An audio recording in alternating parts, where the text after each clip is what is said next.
Marcos Jr., Lisa Marcos, ahas. Buwaka ng ina niyong 200 at 100 na mga aliporis niyong binababoy ang mga general na mabubuti. Ang mga taong bayan, pakita ko po yan. Ayan, nakita niyo yung picture na yan. Siyempre sa una, hindi niyo maintindihan kung ano yan.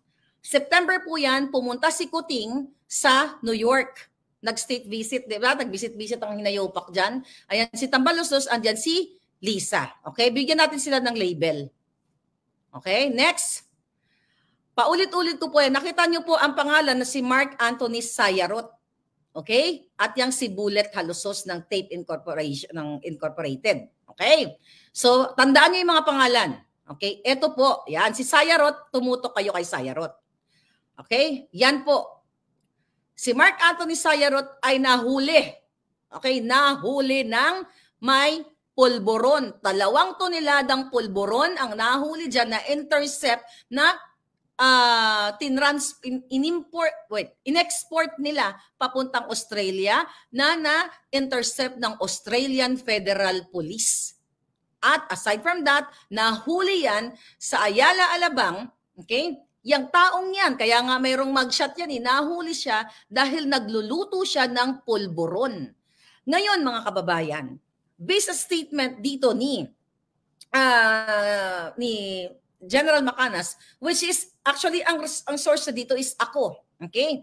Mga palangga, ano ang ginagawa ng buwaka ng inang Speaker of the House, ni Kuting Jr. at ng First Lady Ahas? Okay, wag mo na, hayaan mo na muna yan si Halusos. Okay? Kasi si Halusos, siya yung kaya nandiyan si Halusos. Si Halusos po ang nag-drive kay Mark Anthony Sayarot nung gabi na hinuli sila ng grupo ng mga pulis. Okay? So mga kababayan, sino po ang nagbigay sa akin ng impormasyon na yan?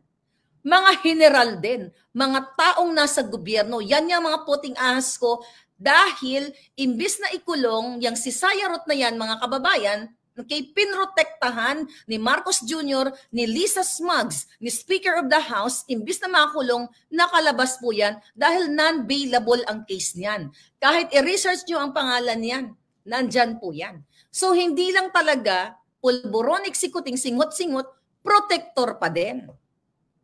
Okay, huwag natin walain ito. Dahil si Lisa Smugs ay inappoint si Jung. Ito, pakinggan nyo muna to. Ito. Hello, hi. You guys are great. Thanks for the support. Okay, thank you very much. Sama-sama tayo. Babangon muli. Ayan, sama-samang babangon ng mga smuggler. Sino yan? Siya po si Michael Makaya. Nabanggit dito na nagmamatigas si Smugs. Ipaalala natin uli sa inyo. Pakinggan nyo to. Would like to request the Committee on Ways and Means to issue subpoenas for the following brokers, importers, facilitators, allegedly involved in large-scale agricultural smuggling in local ports and around the Philippines. Namely, Michael Ma. Okay, hanggang doon lang. So kaya tinawag si Lisa Smugs kasi paulit-ulit kong binablog yan, yung sinasabi ni Swansing na number 1, okay, na inakasuhan na smuggler sa Kongreso, yan yung si Jung ito. Okay?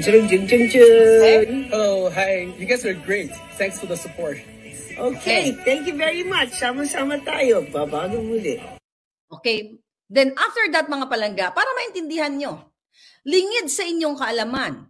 Okay? Kaya tinatawag si Lisa Smugs dahil partner niya ang smuggler. Lingid sa inyong kaalaman, January yan of 2023 yung kay Swansing, yung pinakita ko sa inyo. January 23 yan kasi napanood ko yan. Okay? January 27, 28.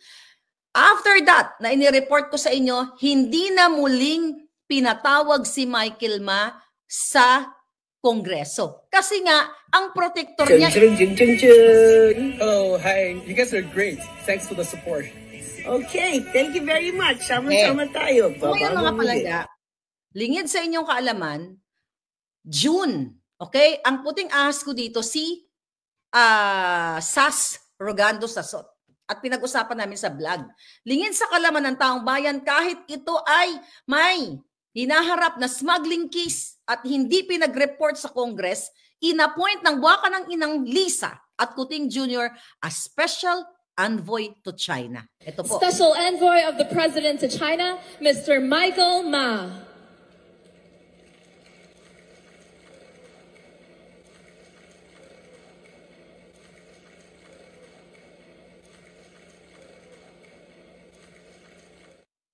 Okay, naintindihan nyo na palangga?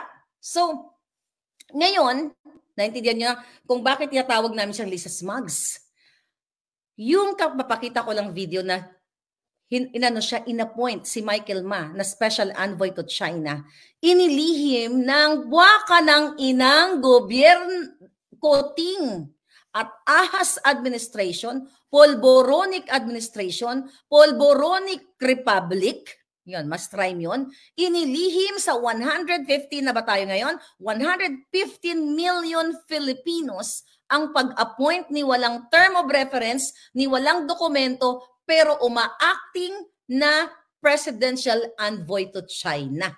That's why si Lisa Smugs ay pinatawag naming Lisa Smugs, short for smuggler. Okay?